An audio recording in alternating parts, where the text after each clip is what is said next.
Good day, class. So, our lesson for this week is Mathematics of Investment in General Mathematics. So, let's start with a simple interest. For the competency, the learner identify the principal value, interest rate, and time in years on problem regarding simple interest and solve problems involving simple interest. So when we speak of the simple interest, or I, it is the amount equal to P times R times T, where P is the principal, R is the annual interest rate, and T is time in years. The amount borrowed is called the principal. The rate of interest is the percentage of principal payable per period of time. The rate of interest is often expressed as percentage per year or per annum. So example, we have 5% per year. In problem number 1, find the amount of simple interest for the following. Letter A, 2,500 pesos at 3.5% annual simple interest rate for 2 years. So here, what we're going to find is the I, or the simple interest. And then, so equals to P is principal. Ano yung pinaka-principal amount? So we have here 2,500 pesos. Okay? And then R is the simple interest rate, which is 3.5%. So 3.5% yan. So 3.5 divided by 100 is 0.035.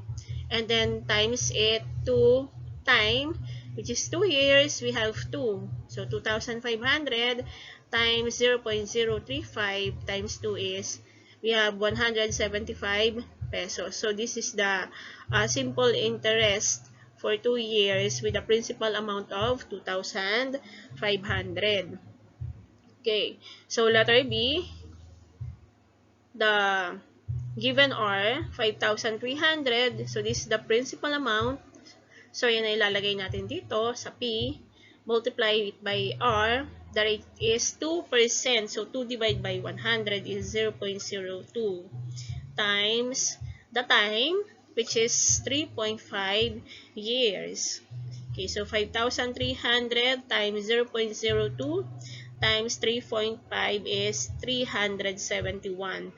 So we have 371 pesos as simple interest for 3.5 years with the principal amount of 5,300 pesos at 2% rate. Okay, problem number 2. So we have here, a person deposits 5,000 in a bank account which pays 6% simple interest per year. Find the value of his deposit after 4 years. So we have here the formula for simple interest. We have I equals to PRT, P times R times T. So here, 5,000 is the principal amount. And we have here rate as 6%. So divided by 100, this is 0.06. And we have 4 years as the time. So this is 4.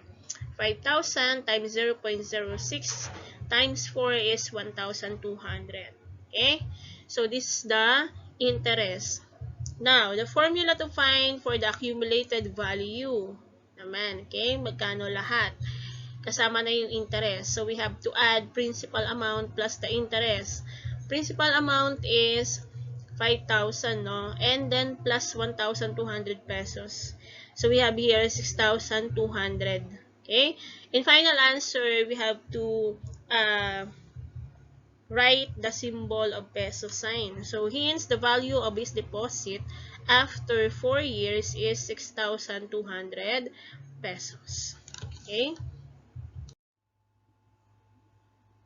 For problem number 3, Glenn received 2,250 loan from a bank. After 6 months, he paid back 2,295 and closed the loan. Find the rate of interest. So, the first solution here is we have interest is equals to amount minus principal. So we have 2,995 minus the principal amount, which is 2,250 pesos. So it is 45. Now, the formula for simple interest is I equals to P times R times T. So, given the time period is, we have 6 months. Ito, 6 months. Okay? In simple interest formula, we use time period in years. But the time period given in the question is in months. Okay? So, let us change the given time period in years. Kapag ka naka-months, of course, divide natin sa 12. Okay? So, we have 6 months is equals to 6 over 12. Okay, we have 1/2 year or 0.5. Okay, so we have here, again, the formula is PRT. We have now the value for interest na nakuha natin kanina, which is 45. Okay, and the principal amount is 2,250 pesos, and time is 1/2. Okay, so we have I equals to 45, P is 2,250, R is wala pa. Ito yung hinahanap natin. And T or time is 1/2. Okay? So, multiply 2,250 times 1/2. The answer is 1,125 times R. So, dividing both sides by 1,125. So, dito kasi, di ba, 1,125 divide by 1,125 is R na lang may iwan. Kasi 1 na yun eh. 1R or R. And then 45 divided by 1,125 is 0.04. Okay? Now, to convert the decimal 0.04 into percentage, multiply it by 100. So, 0.04 times 100% is equals to R. So, this is 4%. Okay? So, hence, the rate of interest is 4%. So, ganito yung gagawing formula kapag ang hinahanap ay rate. Okay? For problem number 4, Jose deposited 1,000 pesos today in a bank, providing 3% simple interest rate per year. He wants to have savings worth 1,450 pesos in the future. If he will not withdraw any amount, how long must he wait? So, based from the question, how long, tinatanong dito yung time. Okay? So, we have the given for principal amount is 1,000 pesos. R is equals to the rate, which is 3%. So, divided by 100, that is 0.03. And the future value, which is 1,450. Okay, so this is the formula. Future value is equals to P times the quantity of 1 plus RT. Yung 1 dito is constant. Okay? So, the value of future value is 1,450 pesos. Principal amount is 1,000 pesos. And then, we have 1 plus R is 0.03. And then, time. Wala pa ito. Okay? So, divide both sides by 1,000. Makakancel dito yung 1,000. And 1,450 divide by 1,000 is 1.45. So, ito na lang maiiwan. And then, transpose 1 to the other side. 1.45 minus 1 is 0.45. So, maiiwan sa kabilang side yung 0.03. T. And then, divide both sides by 0.03. So, makakancel natin yung 0.03. May iwan na lang yung time. So, 0.45 divided by 0.03 is 15. Okay, so it will take 15 years for Jose's deposit to be worth 1,450 pesos. Okay, next problem. Find the present value of the following at the given annual simple interest rate. So, ito yung pinaka-formula natin for identifying the present value. Okay? So, we have here value of A, which is 1,000 at 3%. So, 3%, 3 divided by 100 is 0.03. Time is 2 years. So, here.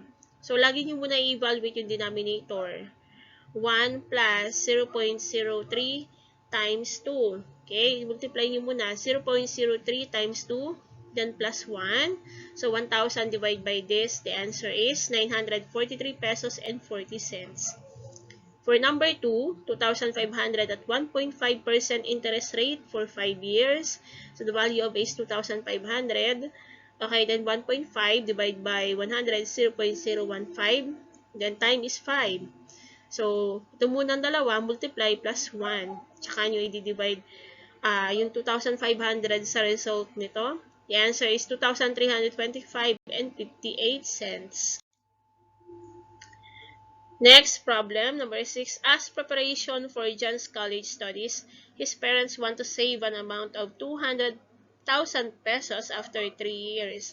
If they decide to deposit in a bank offering an annual simple interest rate of 2.5%, how much do they need to deposit now? So, ito yung nahanap, no? Okay, so ang A natin, this is 200,000 pesos, no? Ito yung future eh. So, R is 0.025 and time is 3. So, we have to evaluate this first, 0.025 times 3 and then plus 1. Tsaka natin di-divide yung 200,000 dito. Okay? The answer is 186,046 pesos and 51 cents. So, dyan parents need to deposit 186,046 pesos and 51 cents. Okay?